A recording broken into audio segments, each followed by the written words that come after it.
श्री हनुमते नमः। श्री गुरु चरण कमलेभ्यो नमः। आज चर्चा करते हैं बहुत ही आवश्यक विषय पर। और वो आवश्यक विषय क्या है कि महिलाएं, आधुनिक बालिकाएं या जो महिलाओं का स्वभाव कह सकते हैं, महिलाएं अपने स्वभाव के वशीभूत होकर के अपना जीवन का सर्वस्व नष्ट कर लेती है, सब कुछ खत्म कर लेती है।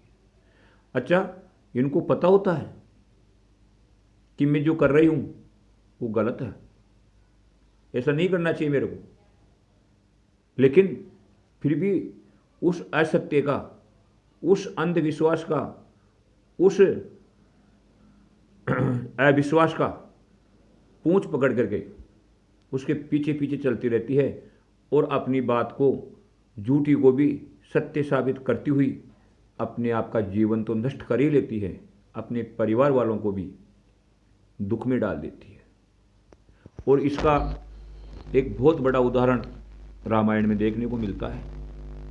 नारी का यह स्वभाव आज से ही नहीं है, सतयुग में भी नारी का स्वभाव ऐसा था, त्रेता में भी था, द्वापर में भी था, और आज कलयुग में तो बहुत ज़्यादा विस्तार से फैल चुका है। ये घर घर के अंदर आज नाना प्रकार की समस्याएं उत्पन्न हो रही है नारी स्वभाव के कारण। तो महिलाएं क्या अपना स्वभाव परिवर्तित करके अपने परिवारों को वापस व्यवस्थित कर सकती हैं? ज़्यादा बड़ा कारण नहीं होता है।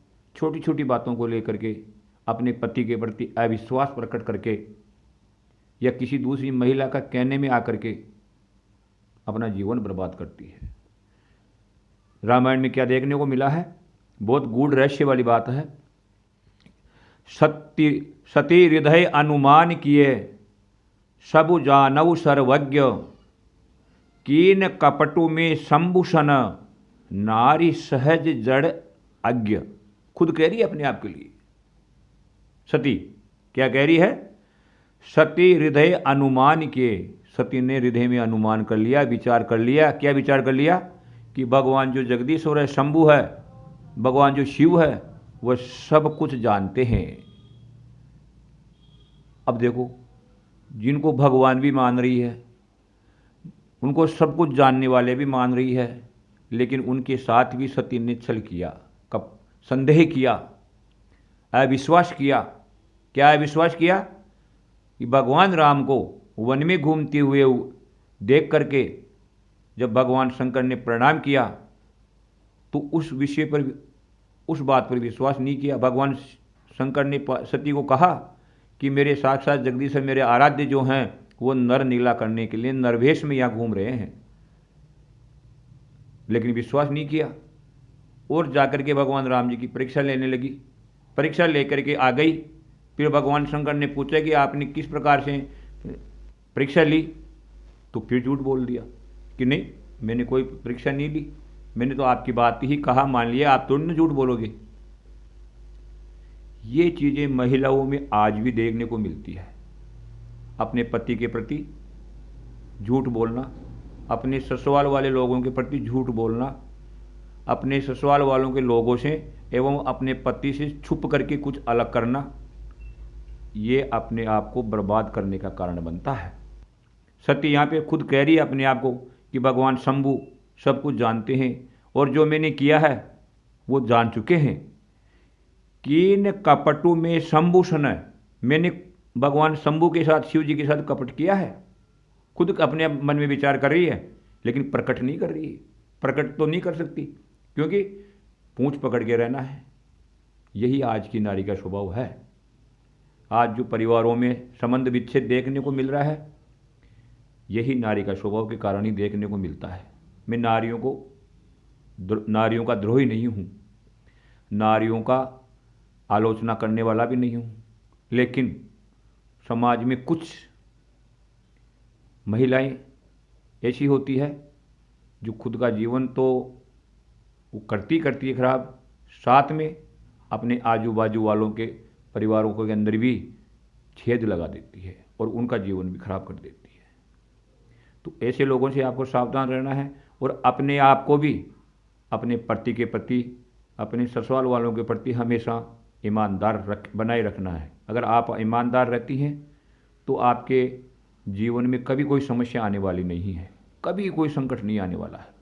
लेकिन जो ही आपने संदेह उत्पन्न किया या झूठ का सहारा लिया तो वो झूठ रूपी वृक्ष अंकुरित होकर के धीरे धीरे अविश्वास रूपी वृक्ष इतना बड़ा हो जाता है कि जो उसका फल लगता है वो फल विनाश की ओर ही धकेलता है और कोई बचाने वाला नहीं होता है। नारी सहज जड़ अज्ञ, देखो पार्वती ने खुद अपने अपने नारी जाति के ऊपर ये बात कही है कि सहज में ही नारी जो है ना वो जड़ होती है, समझ नहीं पाती है, और समझ भी जाती है तो अपनी बात को पकड़ के रहती है, झूठी को भी, और अपना नष्ट कर लेती है सब कुछ। किस प्रकार नष्ट कर लेती है? तुलसीदास जी ने बड़ा अच्छा उदाहरण दिया है। क्या किया है?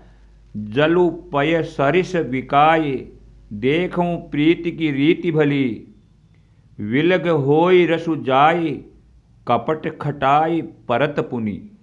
जिस प्रकार पानी दूध में गिर करके उस दूध का ही वेश धारण करके अपने आप को दूध के भाव बेच देता है, और दूध इतना सरल है कि अपना रूप उसको दे करके अपने समान ही उसका महत्व बढ़ा देता है। लेकिन उसी दूध में, उसी जल मिले हुए दूध के अंदर जब कपट रूपी खटाई पड़ जाती है, कपट रूपी कह सकते हैं, अविश्वास रूपी कह सकते हैं, संदेह रूपी कह सकते हैं, शक रूपी खटाई कह सकते हैं, अगर वो उस दूध के अंदर गिर जाती है तो दोनों को, दूध और पानी को अलग अलग कर देती है। दूध फट जाता है, पानी अलग हो जाता है और दूध अलग हो जाता है। तो इस कपट रूपी, संदेह रूपी, शक रूपी जो खटाई है, अविश्वास रूपी जो खटाई है, उसको अपने व्यवहार के अंदर, अपने जीवन रूपी दूध के अंदर नहीं पड़ने दे और अपने जीवन को सुचारू रूप से चलाते रहें। अपने परिवार को चलाना ही, गृहस्थी जीवन को निभाना ही बड़ी से बड़ी तपस्या है, बड़ी से बड़ी परम पद को प्राप्त दिलाता है गृहस्थी जीवन। क्योंकि गृहस्थी जीवन के माध्यम से ही बड़े बड़े तपस्वी मुनि, बड़े बड़े राजकुमार, बड़े बड़े सैनिक, सब कुछ गृहस्थी जीवन से ही निकलते हैं। और जो ईमानदारी से गृहस्थी जीवन को व्यतीत करता है उसके बराबर तपस्वी कोई नहीं हो सकता, कोई जीवन जीने वाला व्यक्ति नहीं होता, उसके बराबर कोई भक्त नहीं हो सकता। तो अपने जीवन को बर्बाद न करते हुए परिवारों को अच्छे सुचारू रूप से चलाने के लिए हमेशा अपने प्रियजनों के प्रति, अपने पति के प्रति, अपने ससुराल वालों के प्रति ईमानदार बन के रहें। जय राधे, जय गोविंद।